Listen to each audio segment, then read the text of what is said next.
France is grieving, and not just for the dead.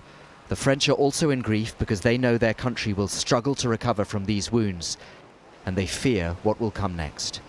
This is the Place de la République in the centre of Paris, but the silence was observed across the country, a long, poignant pause.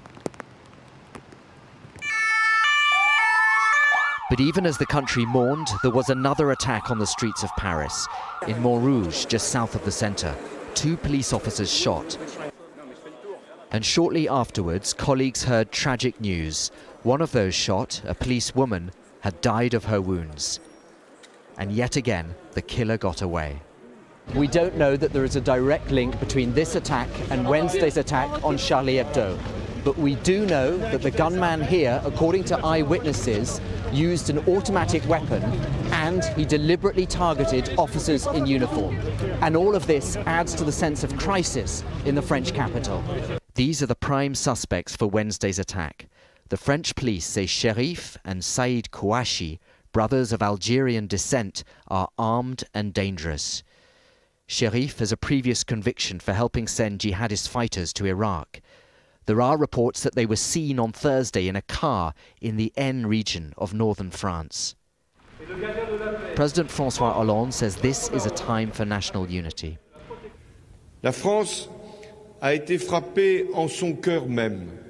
France has been struck directly in its heart, the capital, in a place where the spirit of liberty and resistance breathed freely. The spontaneous gatherings throughout France show once again that our great France knows how to come together and defend the ideals of the Republic, of peace, against those who think they can attack it by killing journalists and police. Brave words, but many of those on the streets simply feel numb. And feel empty.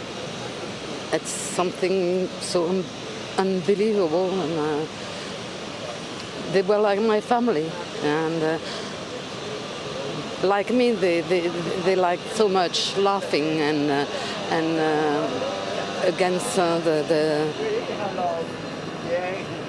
silliness in the world. Whatever the eventual consequences of these events will be, there is now something of a political truce in France.